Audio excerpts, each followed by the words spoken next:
धार्मिक अंधे हैं उनकी आंखें खोली जाती। Hallelujah, hallelujah, hallelujah. प्रभु की स्तुति हो, ईश्वर को धन्यवाद। एक छोटी सी कहानी के द्वारा हम प्रभु के वचन ले जा रहा हूं आप लोगों को, ठीक है।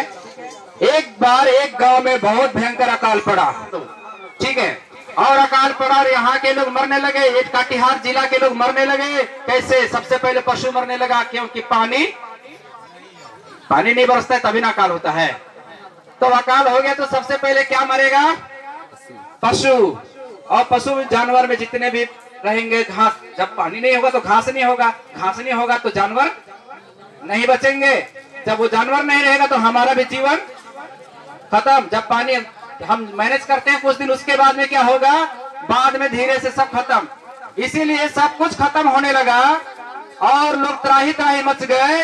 और उस गांव में एक बहुत अच्छा व्यक्ति था, और वो व्यक्ति ऐसा व्यक्ति था कि जो गांव के लिए बहुत ही भलाई करता था। वह मुखिया व्यक्ति था, और वो मुखिया जो गांव का देखभाल करता था, जो भी छोटे गरीब हो अमीर हो, छोटी बड़ी समस्याएं हैं, वो आता है उनके पास और बोलता है देखिए मेरे घर में ये समस्या है। उस बुजुर्ग ने सोचा कि इस अकाल में मैं क्या कर सकता हूँ, क्योंकि पूरे तरफ त्राही त्राही मची है। इसलिए उन्होंने क्या किया? सोचने लगा मेरी एक लौती बेटी है, मरने से पहले गांव में जो भी होता है, मरने से पहले मैं अपनी बेटी को देखूंगा जिसका शादी हो चुका है, और उसके बाद में मैं देखूंगा कि मेरी बेटी उधर जिंदा है कि मरी है। इसीलिए जहां शादी हुआ था वो शहर में रहती थी, इसलिए वो पैदल अपना मोटरी सब उठाया, और उस जमाने में गुड़ का ढेली, चना, चिवड़ा पकड़ा और लाठी चलते बना शहर की ओर पैदल।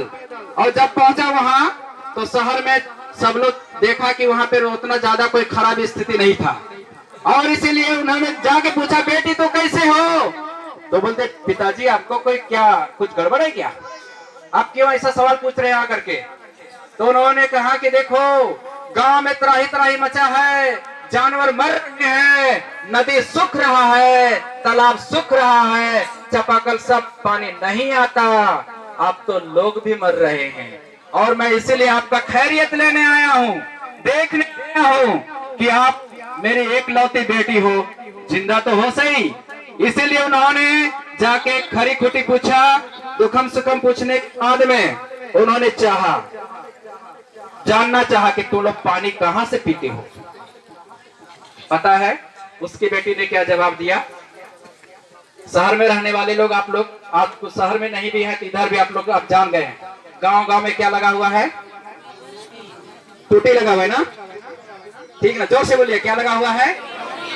टूटी लगा हुआ है, जिसको हम लोग नल बोलते हैं, है ना, टैप बोलते हैं अंग्रेजी में टैप, हिंदी में नल, देहात में टूटी, है ना, टूटी फूटी भाषा में टूटी। अभी देखो, अब इन्होंने सोचा ओ तुम लोग टूटी से पानी लेते हो, अब मुझे यहाँ से छुट्टी लेना है, अब मैं गांव जाऊंगा। वो बोला कि बेटा यहाँ पे पानी कब आता है? बोलते पापा यह टेंशन लेने का बात नहीं है, क्या होता है ना, हम लोग 8 बजे लाइन लग जाते हैं, यहाँ पे सब शहर वाले अपना अपना बर्तन लेकर के लाइन लग जाते हैं, 8 बजता है और पानी आता है, और हम लोगों को पानी की कोई चिंता नहीं है। इस बुजुर्ग व्यक्ति ने सोचा अरे वाह रे वाह आइडिया, मैं तो गांव वालों को बचाना चाहता हूँ, मेरे गांव वाले, मेरे जानवर, मेरे चहेते लोग।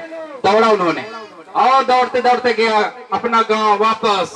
बोला कि पिताजी आप कहते हो कि वहां पे गांव में तो और आप गांव जाना चाहते हैं। बोला बेटा तुम अच्छा से रहो, तुम आबाद रहो, तुम जिंदे रहो, तुम आगे बढ़ते रहो, तुम्हारा संतान खुश रहे, तुम्हारा परिवार खुश रहे, मैं अपना खानदान और गांव बचाना चाहता हूं। इसलिए उन्होंने दौड़ते हुए वापस आया और बोला गांव वालों मुझे एक आइडिया मिल गया है।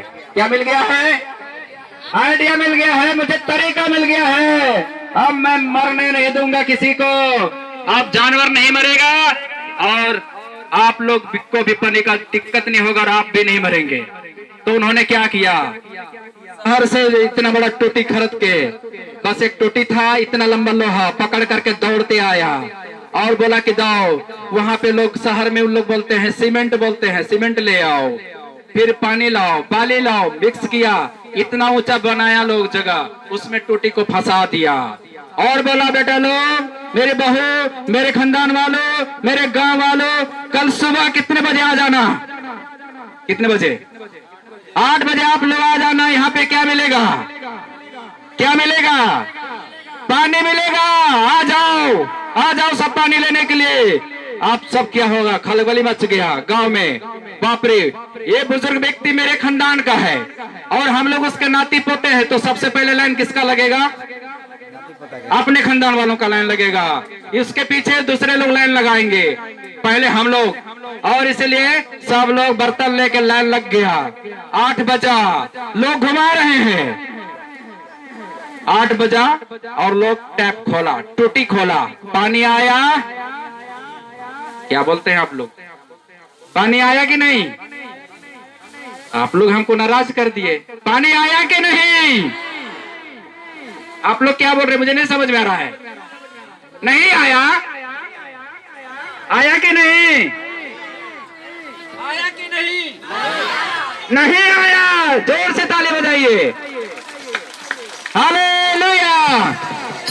पानी क्यों नहीं आया? क्यों नहीं आया पानी? पानी क्यों नहीं आया? पता है?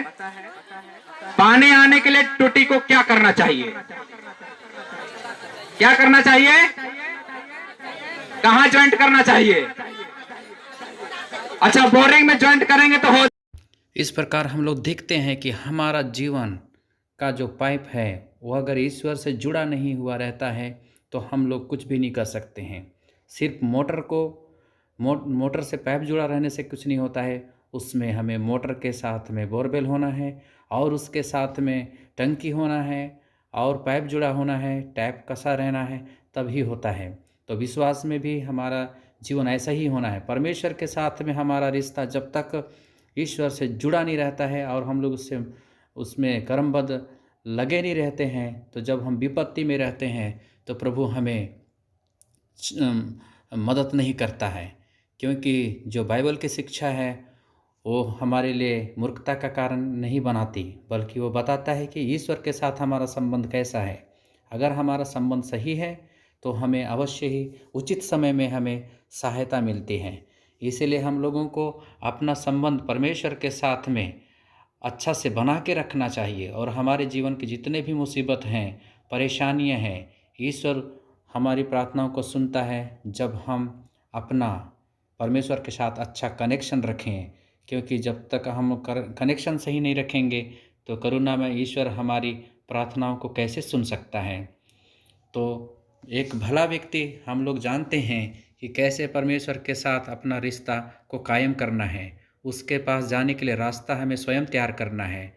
और अगर हम उसके पास जाने के लिए अपने रास्ता को तैयार नहीं करते तो जब हम उससे प्रार्थना करते हैं तो हमारी प्रार्थनाओं को भी ध्यान नहीं देते हैं। आइए हम अपने अपने रास्ता को सही करें।